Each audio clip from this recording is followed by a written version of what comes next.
C'est un immense plaisir de vous retrouver une fois de plus sur ce plateau de DRTV International à travers cette émission hebdomadaire. Madame, Messieurs, bonsoir et merci de votre fidélité à nos programmes. L'Afrique, un continent essentiellement jeune du point de vue de sa population, possède par cette jeunesse justement un atout majeur pour son développement. Seulement les politiques gouvernementales au niveau de ce continent doivent se tourner vers des actions concrètes assurant le plein épanouissement de cette jeunesse pour que celle-ci soit au service du développement de l'Afrique. Eh bien, c'est dans ce cadre que les chefs d'État de l'Union africaine ont donc lancé cette année la feuille de route sur la jeunesse, une feuille de route avec pour thème tirer pleinement profit du dividende démographique en investissant dans la jeunesse. Puisque nous parlons jeunesse, ce soir, nous recevons dans cette émission Giresse Akono Gantui. Il est expert certifié américain en entrepreneuriat, il est théoricien économiste, il a beaucoup de, beaucoup de fonctions, beaucoup de titres. En tout cas, bonsoir et Bonsoir, merci Madame d'avoir Ryan. choisi Merci. Télésoir pour vous exprimer. C'est moi qui vous remercie. Alors tout de suite, avec vous, nous allons voir la question, la problématique sur la participation, sur la contribution de la jeunesse dans l'émergence de l'Afrique d'une manière générale et de notre pays, puisque nous sommes au Congo, vous êtes congolais. Justement. Et Ça du vient de Congo en signifier. particulier. Mais avant d'en arriver là, je voudrais un petit commentaire venant de vous sur la feuille de route de l'Union africaine pour l'année 2017 qui porte sur tirer pleinement profit du dividende démographique en investissant dans la jeunesse. Qu'est-ce que cela vous inspire en tant que jeune, en tant que chercheur, en tant que esprit compétent en matière de recherche des solutions pour le développement? Alors d'abord, je vous remercie pour cette invitation. Je conviens d'abord de signifier que c'est déjà très pertinent que l'Union africaine ait pu prendre cette initiative parce que c'est quelque chose qui a déjà été amorcé dans les pays occidentaux, dans les pays déjà bien évolués, dans le G20, qui ont compris qu'il était essentiel pour pouvoir atteindre une croissance substantielle, pour pouvoir atteindre un développement assuré, de faire contribuer de manière très systémique la jeunesse afin d'atteindre tous les objectifs qui sont assignés. Donc aujourd'hui que l'Union africaine ait pu reprendre à son compte ce projet ou cette initiative de faire contribuer la jeunesse, c'est vraiment très louable. C'est une initiative très élogieuse qui va aujourd'hui faciliter le développement de l'Afrique, qui va permettre à l'Afrique de pouvoir utiliser tous les atouts dont elle dispose afin évidemment d'atteindre son émergence. Et aussi, il convient de signifier, c'est vrai que certains diront que la jeunesse est une qualité, oui, mais n'en demeure moins aussi que la jeunesse est un État, un État dont il faut pleinement tirer profit. C'est pleinement dans cet état juvénile que l'on peut tirer tous les atouts, tous les bénéfices afin de faciliter ou d'impulser une dynamique de changement. Alors, tout de suite, je vous ai présenté tout à l'heure que vous étiez expert en entrepreneuriat, vous êtes théoricien économiste, je l'ai dit, vous êtes postulant au prix Nobel en économie. Et si nous vous recevons ce soir, nous avons été sensibles au fait que vous avez pris part à un sommet international du G20 sur l'économie. Alors, vous n'êtes pas vous n'êtes pas citoyen d'un pays du G20, vous êtes congolais. Et lorsque nous avions appris votre participation à ce sommet, nous avions été sensibles à cela. Et les Congolais qui vous ont suivi dans les différents médias voudront bien savoir comment se fait-il que vous, Congolais de votre État, de votre nationalité, que vous soyez invité à un sommet du G20. Qu'est-ce que vous êtes allé faire si ce n'est pas le tourisme, par exemple? Voilà. Parlez-nous un peu de ce sommet. Ça s'est passé où exactement et pourquoi vous y êtes allé? Alors, du 29 au 30 mai, s'est tenu à Berlin, en Allemagne précisément, le sommet économique mondial du G20, qui a réuni toutes les élites du monde dont les lauréats de prix Nobel et d'autres sommités élistiques, afin de pouvoir définir la nouvelle politique économique mondiale, sans vous rappeler qu'aujourd'hui, le contexte économique actuel connaît une certaine morosité. Donc, afin de relancer cette économie, de booster, d'insuffler une nouvelle dynamique, il était essentiel de réunir ces élites afin de définir une nouvelle, sinon formaliser une nouvelle politique. Alors, je vous disais tantôt qu'il était essentiel de faire contribuer la jeunesse à l'avancement de l'humanité. C'est ainsi que le G20 a jugé opportun de faire appel à tous les jeunes à travers le monde, notamment ceux qui excellent dans des domaines bien précis. Et il s'en est suivi une sélection rigoureuse, très minutieuse, qui a permis d'évaluer à travers le monde tous les jeunes qui excellent dans différents domaines. Et il s'est avéré que nous excellons dans le domaine de l'économie sociale, puisque nous avons eu à ce titre plusieurs titres, plusieurs prix, dans celui du meilleur ouvrage de management, dans celui nous figurons troisième du classement mondial des révolutions en entrepreneuriat social, et bien d'autres théories que nous avons cofondées qui ont permis à certains pays de revaloriser, de dynamiser leur économie, dont la théorie de l'exemplarité pyramidale, la médecine organisationnelle et bien d'autres. Donc, en gros, voilà autant d'éléments qui justifient notre participation à ce sommet. On aurait appris que vous étiez à un sommet africain, à une rencontre purement africaine, on aurait tout de suite compris. Mais bon, vous retrouvez dans le G20 qui est quasiment, on va dire, un monde assez fermé. On dit bien G20, donc ce ne sont pas tous les pays. Est-ce qu'il y a eu des lobbies autour de vous? Est-ce qu'il y a eu un cooptage? Non, est-ce que vous absolument faites pas. partie d'une certaine exception? Je dirais, c'est plus la compétence qui a prévalu, c'est plus la avez pertinence des travaux. Ou que vous avez été choisi? C'est la pertinence des travaux, c'est la compétence qui a prévalu, parce il va sans dire que c'est un peu comme lorsque l'on sélectionne le prix Nobel. C'est en fonction des travaux que vous avez menés, c'est en fonction de la pertinence de vos travaux, de leur qualité, de leur apport au bien-être mondial, et en fonction de tous ces critères-là que vous êtes sélectionnés. Donc il en a été de même pour la participation à ce sommet.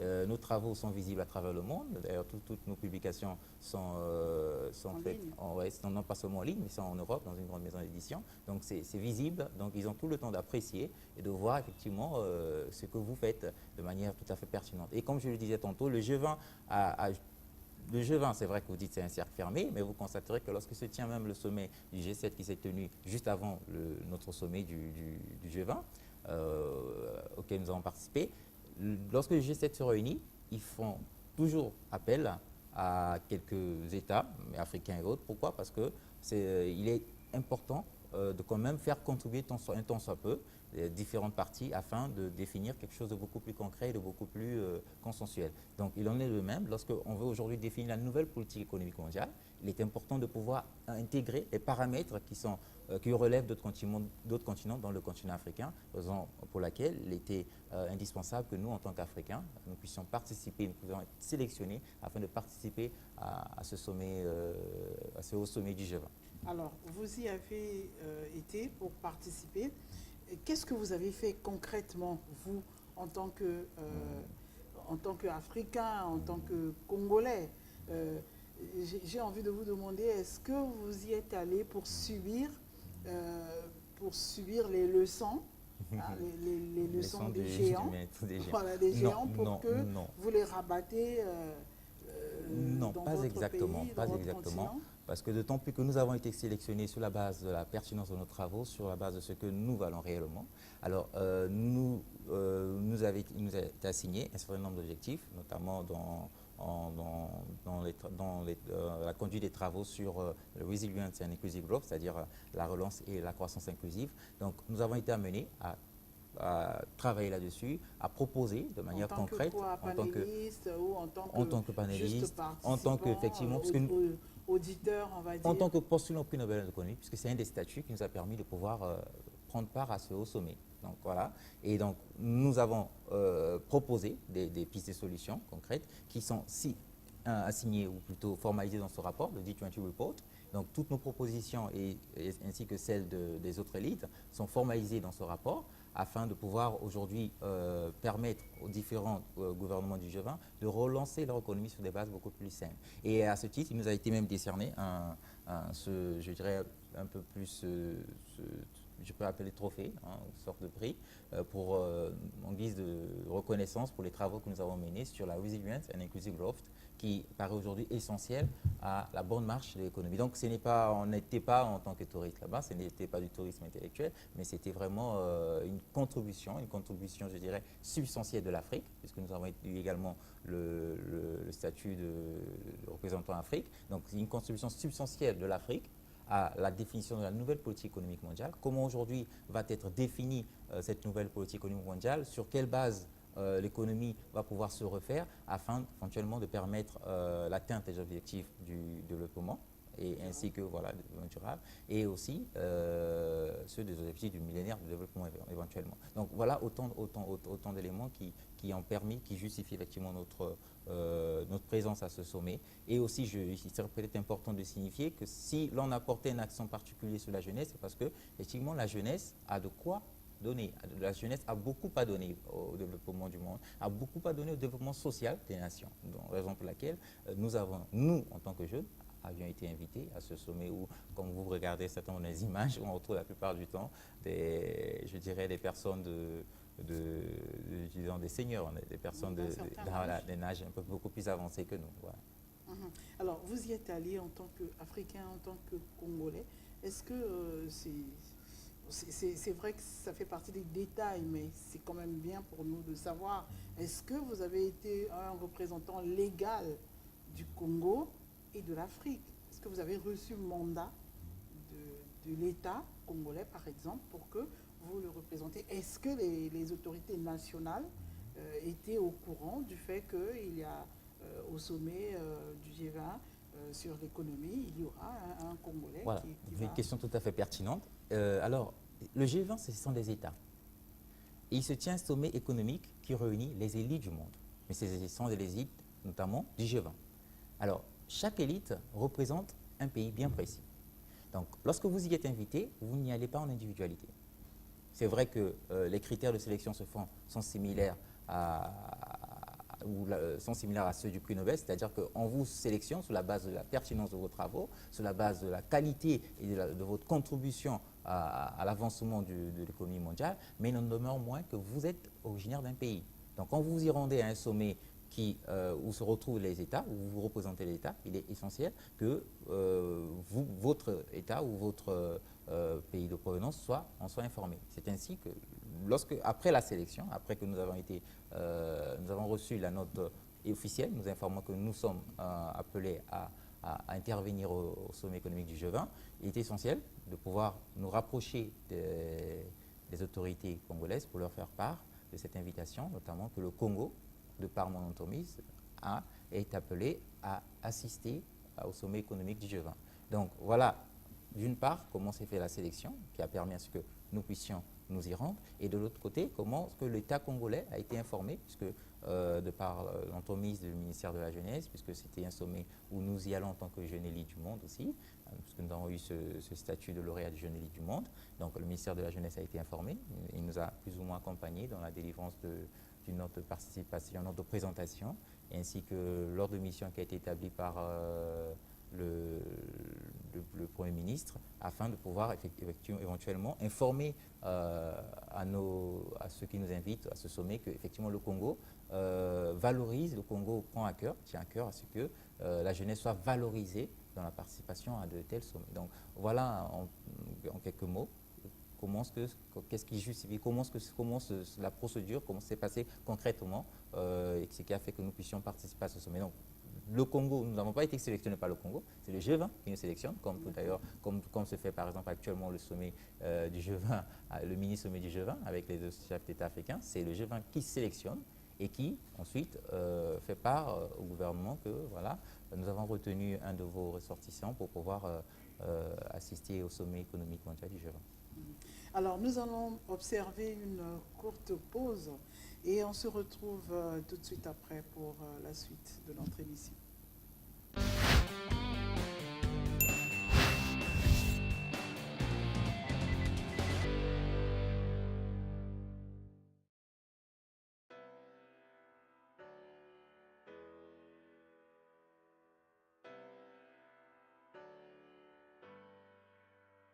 Le Christie Hotel est un établissement ayant un savoir-faire dont le cœur de métier est approuvé par ses clients, qu'ils soient particuliers ou professionnels.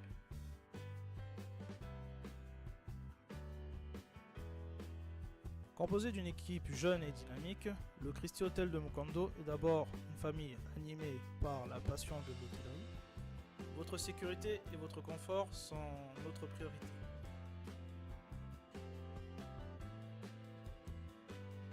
Spécialisées dans l'hôtellerie de luxe, du court et au long séjour, nos équipes sont là pour veiller à votre bien-être pendant toute la durée de votre séjour, du restaurant à la terrasse, sans oublier les espaces lunch. Nous ferons de votre passage chez nous une expérience riche en souvenirs.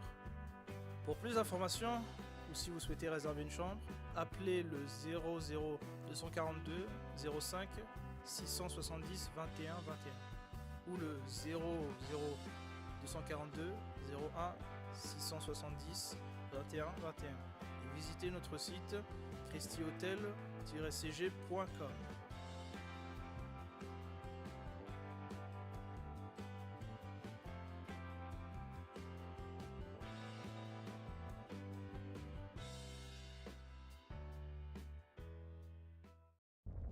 Nous ne formons qu'un.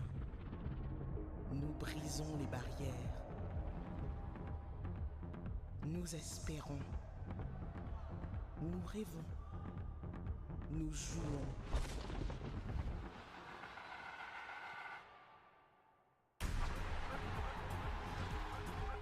Nos cœurs s'enflamment de passion. Nous sommes made of black.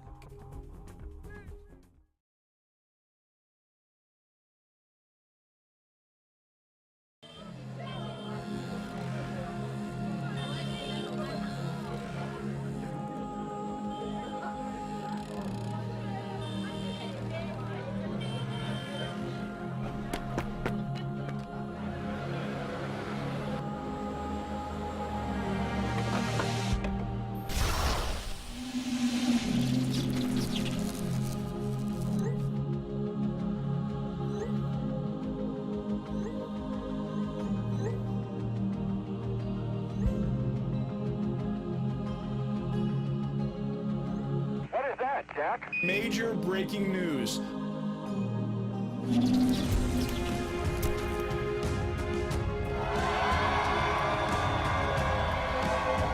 Grâce à la 4G d'MTN, soyez les tout premiers à profiter d'une vitesse de navigation unique. MTN, everywhere you go. Voilà, de retour sur ce plateau où nous retrouvons notre invité, Gérès Akono Gantui, qui sort du sommet économique du G20. Alors, vous y avez participé, vous nous avez expliqué dans quel cadre et comment vous vous êtes retrouvés là-bas. Mais aujourd'hui, nombreux sont ceux qui vous suivent, qui ont envie de savoir qu'est-ce que le pays et l'Afrique gagnent dans votre participation à ce sommet. Aujourd'hui, que les regards des citoyens, on va dire du monde, et des citoyens africains, sont tournés vers les gouvernements, sont tournés vers des chemins d'où viendront les solutions pour faire face à la crise qui gagne les sociétés. Alors, on a envie de dire, qu'est-ce que vous nous ramenez? Qu'est-ce que votre participation à ce sommet va apporter à la politique nationale, par exemple, à la politique économique nationale, à la politique de la jeunesse au niveau national ou au niveau africain?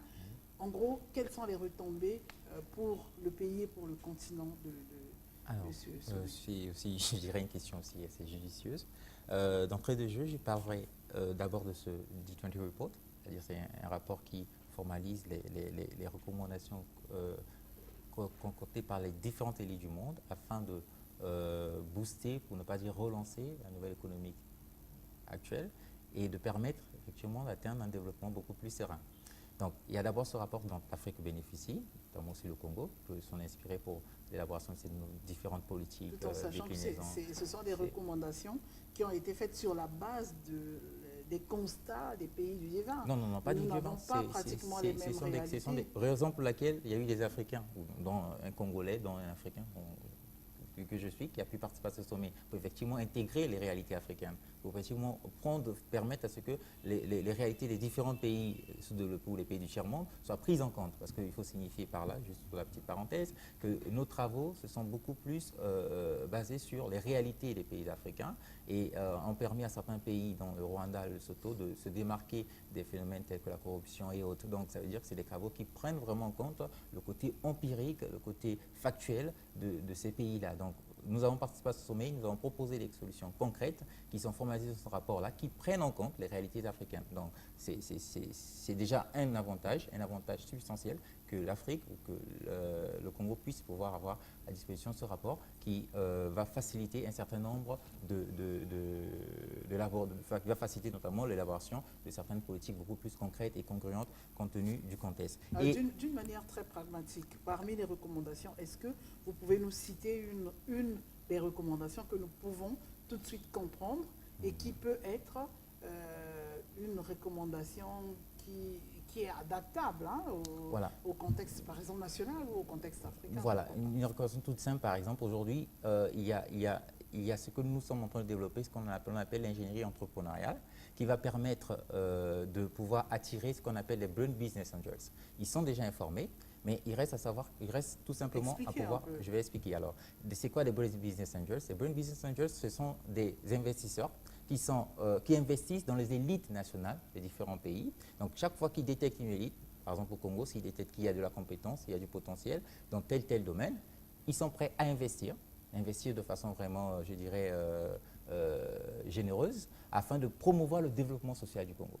Donc voilà d'un côté un avantage qui vraiment va concourir au développement social des pays africains. C'est-à-dire qu'aujourd'hui, il y a des personnes de bonne volonté qui sont disposées à investir en Afrique, mais seulement que l'Afrique fasse preuve pas de réalisme, mais fasse preuve d'une certaine élitisme, fasse preuve d'une certaine capacité à pouvoir absorber cet investissement à bon escient. Donc ça, c'est vraiment quelque chose de concret dans laquelle nous avons pu aboutir. Et de l'autre côté, je dirais aussi que la participation à ce sommet a permis, entre autres, de renforcer la visibilité, pour ne pas dire de l'Afrique, mais la visibilité du Congo, parce que je suis allé aussi en tant que représentant du Congo, la visibilité intellectuelle du Congo, et aussi de permettre au panel des investisseurs du G20 de savoir qu'aujourd'hui, en Afrique, il y a des potentialités dans lesquelles l'on peut investir et rentabiliser ces investissements-là. Et je suis également tenté de parler de ce que nous avons pu initier par l'entremise de notre cabinet, puisque je suis cofondateur du cabinet mondial d'entrepreneuriat social Dr Audit, cabinet que nous avons cofondé avec un confrère américain, Bill Breton, et David Borstein, un écrivain américain. Alors aujourd'hui, ce cabinet va pouvoir mener au niveau de l'Afrique les activités d'ingénierie entrepreneuriale et d'ingénierie holistique. D'abord sur l'ingénierie entrepreneuriale, pourquoi? Parce que ça va permettre aujourd'hui de développer la structure sociale en Afrique. Aujourd'hui, on parle beaucoup de l'entrepreneuriat, on parle beaucoup de faire contribuer la jeunesse au développement du Congo ou au développement de l'Afrique. Mais comment cette jeunesse, quel est le canal aujourd'hui qui a été défini afin de permettre à cette jeunesse de contribuer? Ailleurs, quand vous allez aux États-Unis, vous allez dans les pays développés, on a déjà défini un canal. Si bien que quand vous prenez un étudiant américain ou un étudiant d'un pays développé, lorsqu'il est pendant sa période, son cursus académique, il sait à quoi s'attendre une fois fini. Soit il se lance dans la recherche, ce que nous pouvons appeler l'ingénierie holistique, soit il se lance dans le bain professionnel, c'est-à-dire dans l'entrepreneuriat.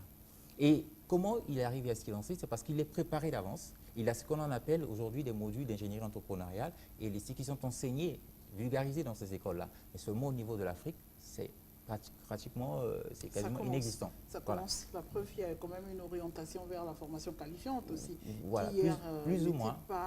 Il y a plus ou moins cet élan-là. Mais après, la réalité substantielle de pouvoir permettre à ce que soit déployer l'ingénierie entrepreneuriale n'est pas vraiment assez maîtrisée. Raison pour laquelle nous revenons de ce sommet avec ces deux activités qui vont être développées pleinement au niveau de l'Afrique. Nous commençons par le Congo qui est le pays pionnier. Alors, donc, cette activité d'ingénierie entrepreneuriale va permettre à la jeunesse de maîtriser le process de création et de pérennisation d'une entreprise.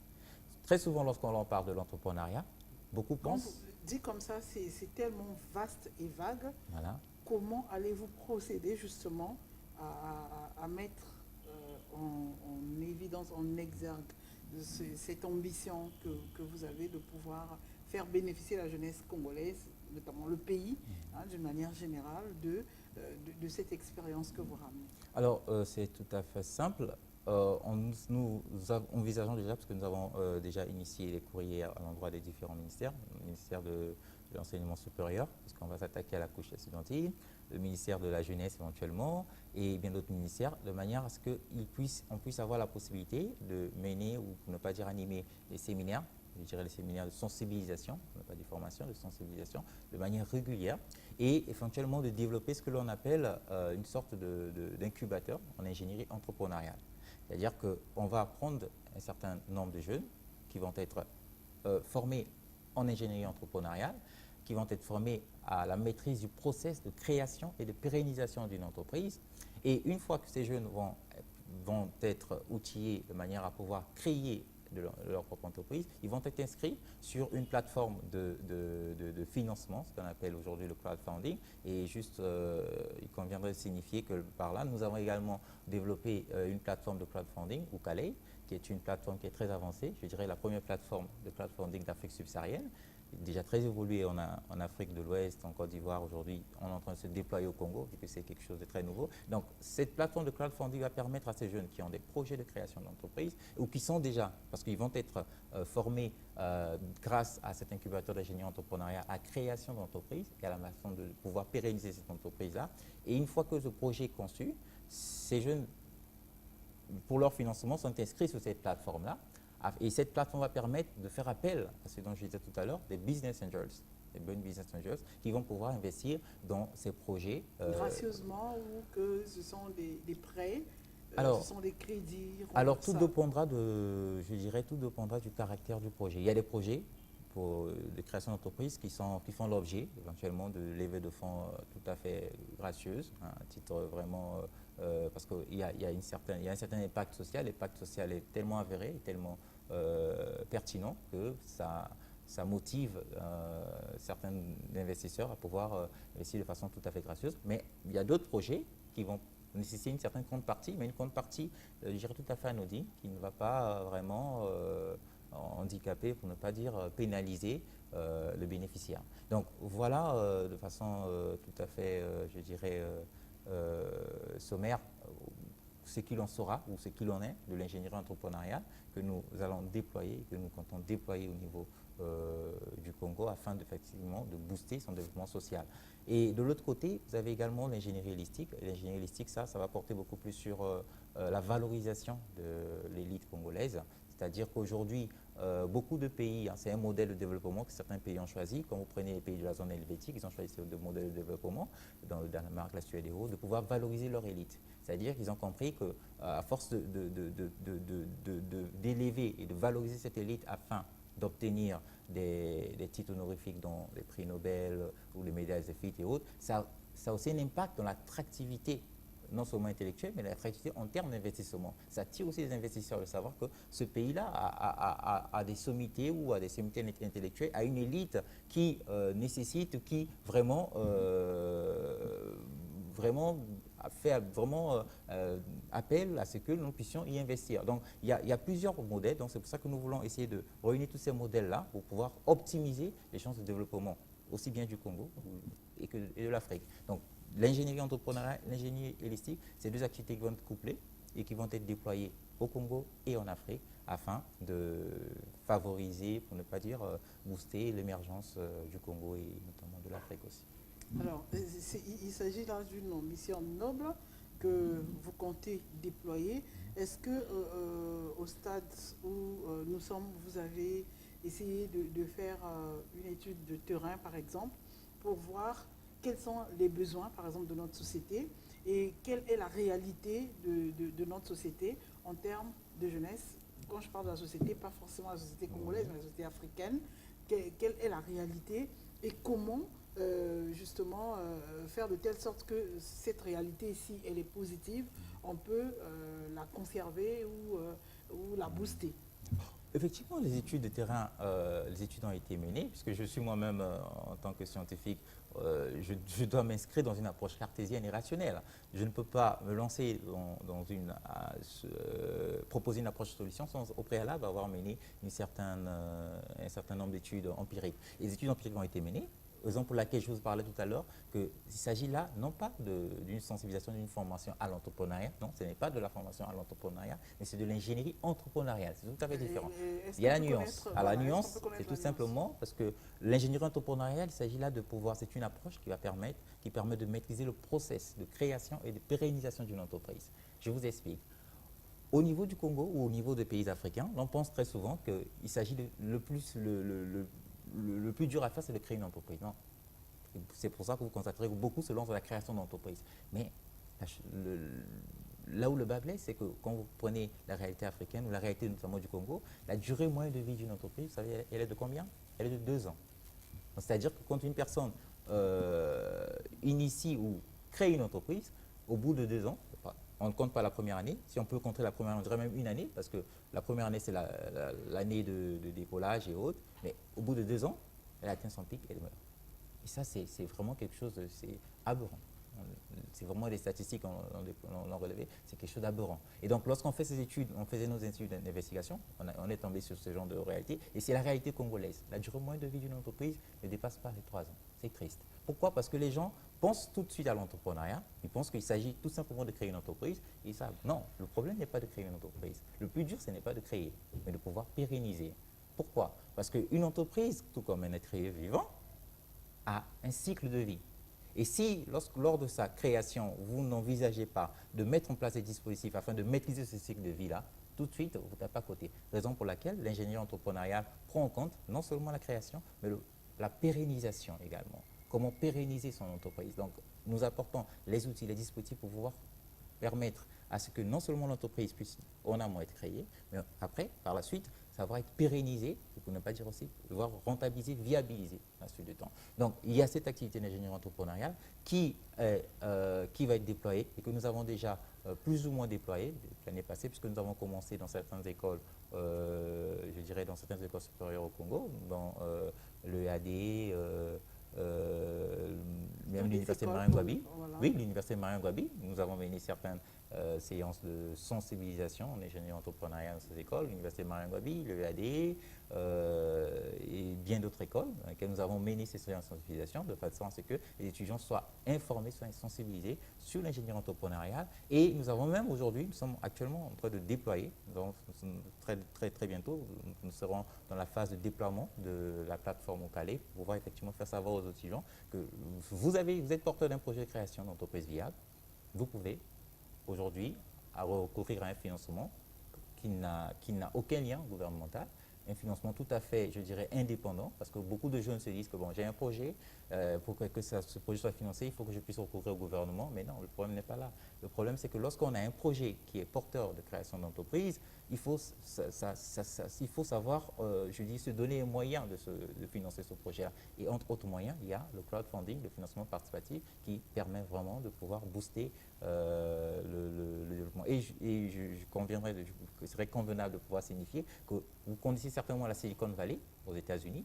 Et alors, la Silicon Valley, c'est fait, pour ne pas dire c'est construite sur la base effectivement du crowdfunding, le financement participatif. Donc les jeunes qui étaient porteurs de projets, qui avaient des projets innovants, ne se tournaient pas tout de suite vers le gouvernement, comme on le voit très souvent en Afrique, mais essayer de valoriser autrement leurs projets en attirant les business angels à travers le financement participatif. Donc c'est quelque chose que nous allons déployer au Congo, qui va certainement nous inspirer grâce aux études empiriques que nous avons menées, avoir un impact substantiel dans le développement et l'émergence du Congo.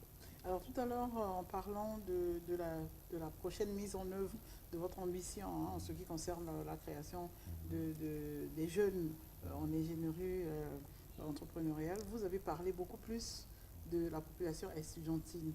Or, on sait que la jeunesse n'est pas toujours, elle n'est pas globalement estudiantine, il y a la jeunesse qui est déscolarisée aussi. Mais dans la population juvénile déscolarisée, il y a aussi de l'ingéniosité. Est-ce que vous ne pensez pas aussi intéresser cette couche de la population juvénile? Alors, je vais tout de suite lever l'équivoque. J'ai avec moi ici, ça c'est je dirais, des résultats de nos études qui résument comment aujourd'hui on peut arriver à créer une entreprise. Et lorsque vous prenez cette étude, que nous avons baptisée le TEP, c'est-à-dire le triangle de l'entrepreneur, ça met en évidence le fait que pour pouvoir entreprendre, on n'a pas besoin d'avoir sorti de Harvard ou de sortir de quelle université, non. N'importe qui peut être entrepreneur. Et d'ailleurs, tout le monde est entrepreneur. Mais seulement, certains l'ignorent.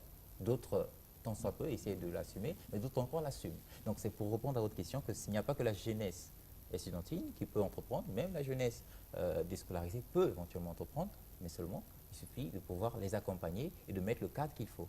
Et pour cette jeunesse-là, nous avons également prévu quelque chose. Nous sommes actuellement aussi en train de peaufiner ce canal-là. Comment atteindre cette jeunesse-là?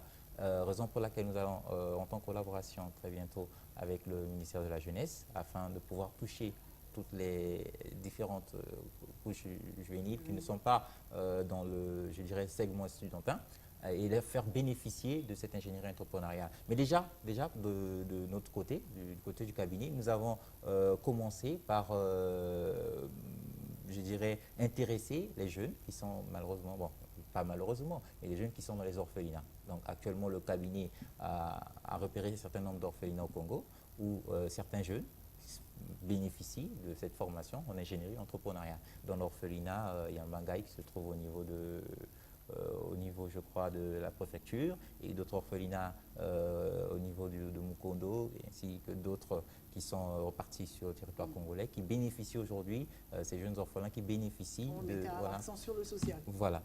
Alors là-bas, c'est tout à fait social. Vraiment, je dirais, c'est du volunteering, c'est-à-dire du bénévolat. C'est vraiment du social. Donc, ces jeunes orphelins bénéficient de cette formation également. Alors, je reste à Kono Gantui. Nous avons parlé de votre participation au sommet et également des retombées et aussi de ce que vous comptez faire bénéficier au pays et notamment précisément à la jeunesse congolaise.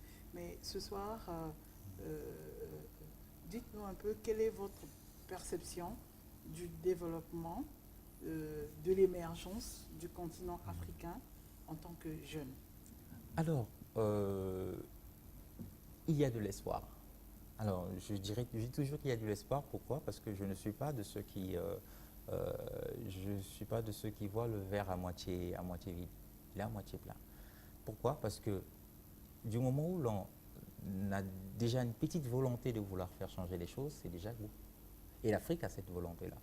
La jeunesse africaine a cette volonté-là de vouloir booster les choses. La jeunesse africaine a cette volonté de vouloir effectivement croire que l'Afrique peut se développer. L'Afrique peut aspirer à une émergence, je dirais... peut ou va? Peut aspirer, je dirais. Je dis peut d'abord. Pourquoi? Parce qu'il y a cette possibilité-là et va certainement atteindre cette émergence-là.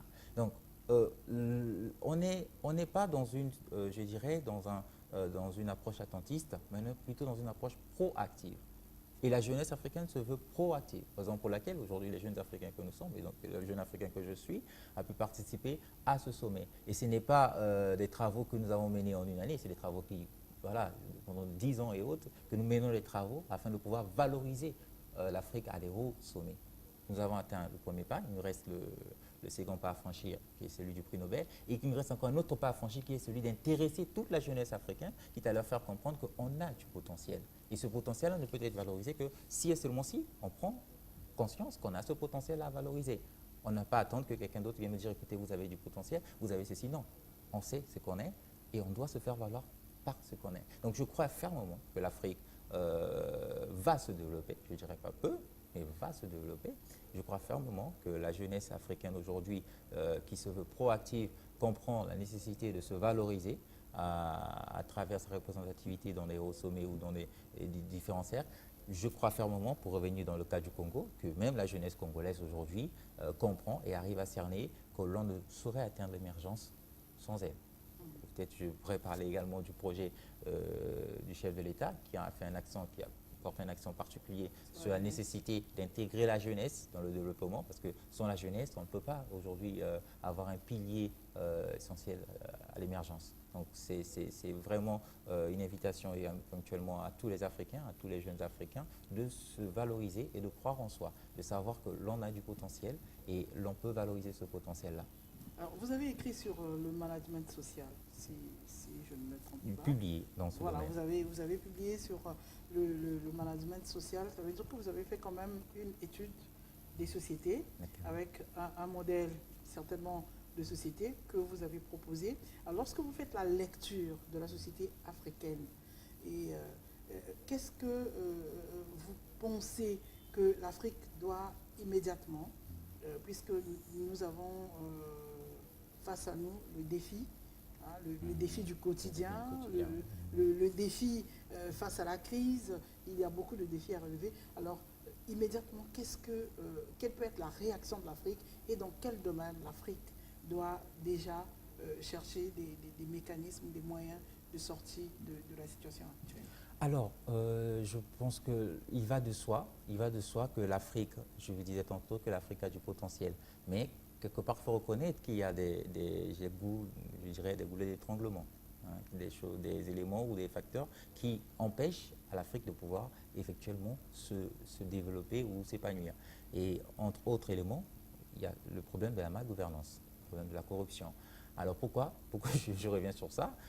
C'est vrai que je suis expert, j'ai publié beaucoup dans ce domaine, mais il en demeure moins que la corruption n'est pas un épiphénomène en Afrique, mais c'est un véritable phénomène, un phénomène qui gangrène le développement de l'Afrique, un phénomène qui empêche aujourd'hui, même à son élite, de pouvoir se valoriser. Et cette corruption à laquelle je fais allusion, ce n'est pas la petite corruption où on donne le vin, où on donne on essaie de soudoyer le policier. Non, c'est une corruption qui s'élargit, qui s'étend dans tous les domaines, le domaine judiciaire, le domaine même, le domaine éducatif, même dans le cadre de la gestion des politiques publiques et autres. Donc cette corruption fait à ce que toutes les bonnes initiatives, d'un côté, soient étouffées, et toutes les personnes qui viennent avec des bonnes initiatives, on soit découragé, quitte à se dire à quoi bon, alors que de l'autre côté, il y a ce phénomène de la corruption qui va gangréner tous les efforts que nous allons fournir. Alors, donc l'Afrique a d'abord un intérêt réel à investir dans la bonne gouvernance, et ça a même été signifié.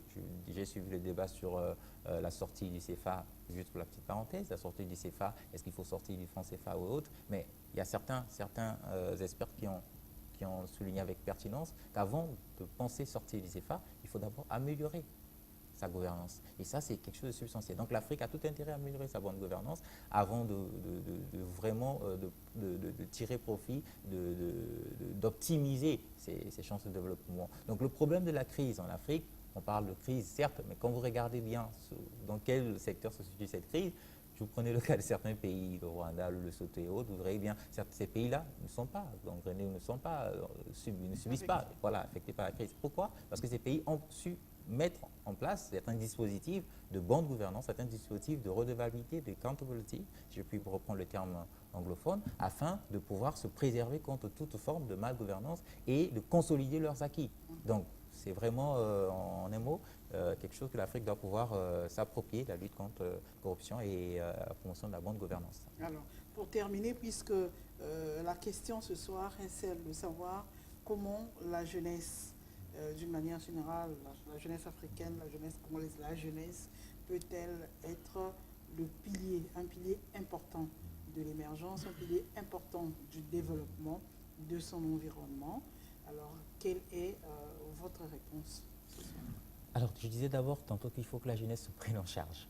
C'est-à-dire que la jeunesse, les jeunes doivent savoir qu'ils sont indispensables, au développement de leur pays, qu'ils ne doivent pas se sentir marginalisés. Non, qu'on le veuille ou pas, je suis congolais, et qu'on le veuille pas, au demeurant, je suis congolais. Donc je reste un membre à part entière, je reste un membre du corps social congolais. Donc si une partie de ce corps est affectée, comme je dirais de façon tout à fait triviale, si votre main gauche souffre, la tête en souffrira, le pied, ainsi de suite. Donc on est tous membres intégrants du corps social congolais.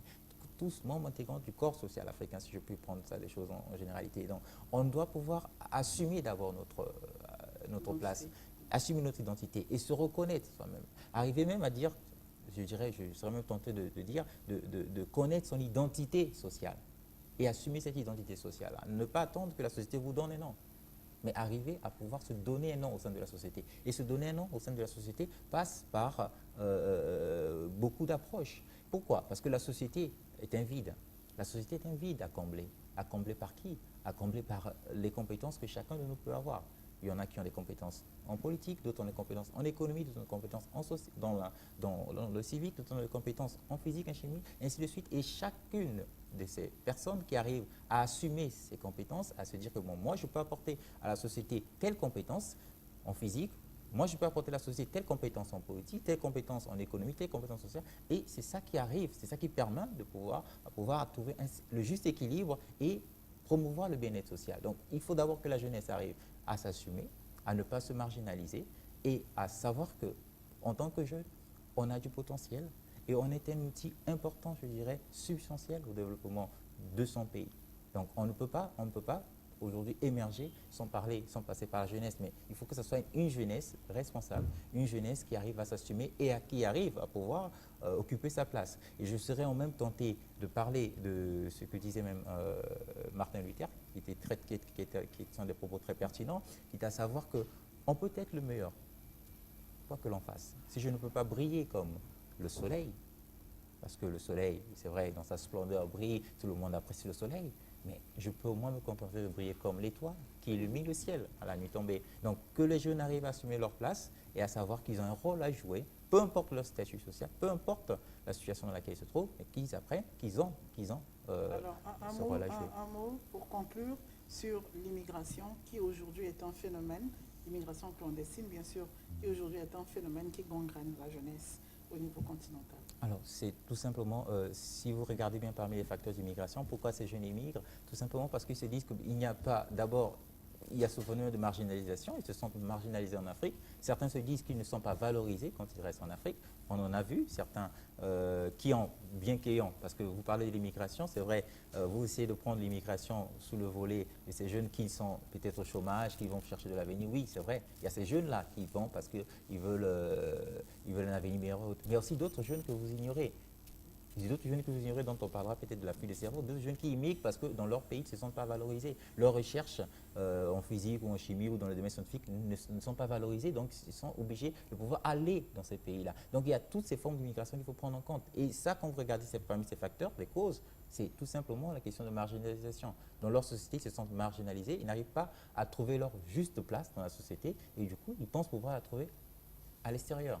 Et ça, c'est aussi quelque chose du ressort des politiques publiques aussi, au management public, des politiques, quitte à mettre en place des politiques de valorisation de la jeunesse. Et si aujourd'hui, le G20 a compris qu'il convenait de pouvoir intéresser la jeunesse au sommet du G20, c'est parce qu'il était essentiel de pouvoir aussi valoriser cette jeunesse-là en les faisant participer à ce sommet. Donc aujourd'hui, il est du ressort de nos dirigeants de pouvoir trouver les politiques de valorisation de la jeunesse afin de pouvoir le permettre à ce que ces derniers puissent trouver leur juste place dans la société et jouer le rôle qui leur est alloué.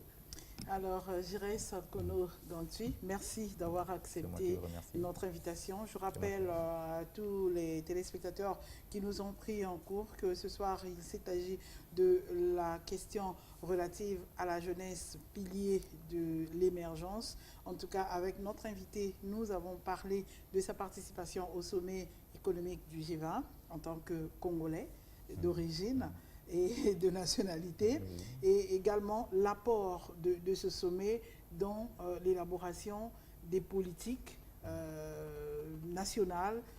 Ça peut être au niveau africain ou encore au niveau national justement pour faire face aux différentes problématiques relatives à l'économie ou encore à la jeunesse. Merci une fois encore d'avoir accepté notre invitation et je dis merci à toute l'équipe technique qui nous a tenu compagnie. Madame, Messieurs, je vous dis au revoir et à lundi prochain à la même heure, même chaîne, avec le même plaisir.